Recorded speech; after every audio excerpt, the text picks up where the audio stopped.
For the Reading Symphony Orchestra, I'm Dennis O'Hara, joined today by Matthew Stebbins, who is the principal trombone of the Reading Symphony. Welcome.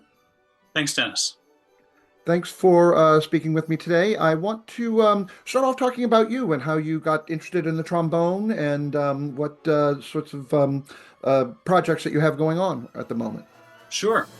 Yeah, I think it's funny when I think back to when I started playing. I was in third grade, and so I think origin stories for a lot of musicians uh, take a similar form, which is, I don't know, I just decided to pick one and I stuck with it. I think the only decision making that went into picking the trombone was that I think a lot of the other kids who were picking brass instruments were going for the trumpet, and I was like, well, I think I'll try something a little bit different.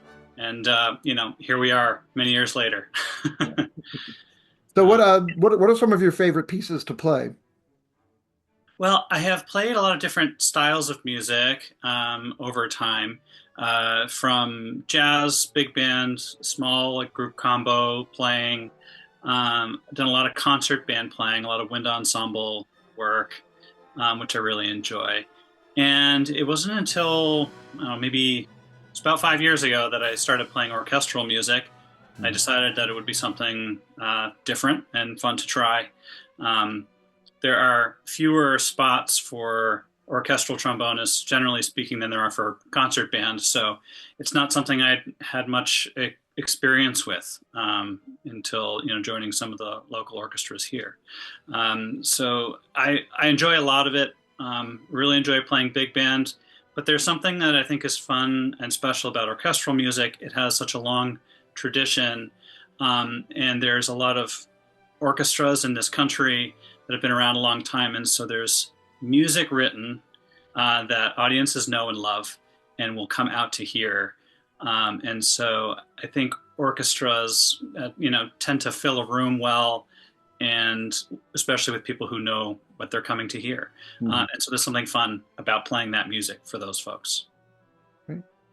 And so I know besides the RSO, you play in some other local groups and ensembles. Why don't you tell us who else you perform with? Sure. So I'm also principal trombone with the Melrose Symphony Orchestra. I joined them as a sub right before COVID. So we had a March concert, early March concert. And we did Elgar Enigma Variations, which is such a fun piece to play.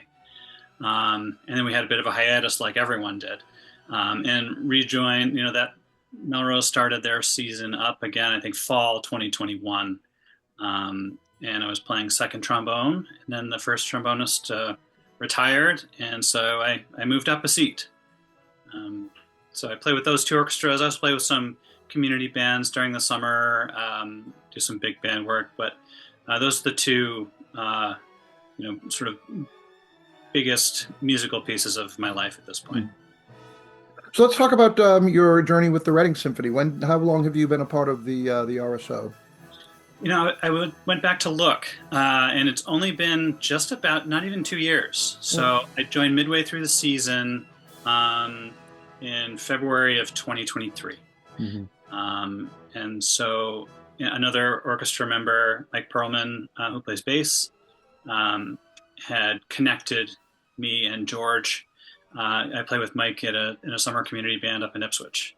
And he knew that I played with Melrose, and so I had some orchestral experience. And George invited me to come out and play for him, and he offered to have me join the group right away. And it's been a lot of fun. It's only been a couple of years, but it's already become an important part of my musical life.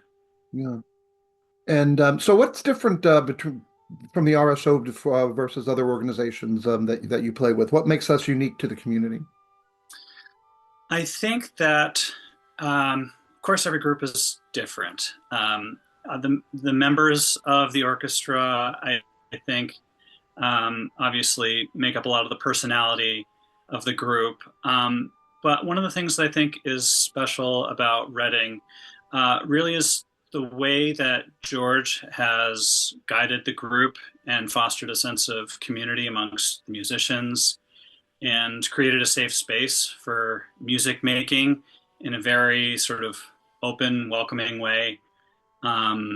he's talked to us about this, and he periodically reminds us that we all come here, every rehearsal to make music, and we want to do so. And really, we have to, in order to play well together, we really need to be supporting each other in our musical journeys and playing and being open without judgment to hearing what other folks are playing.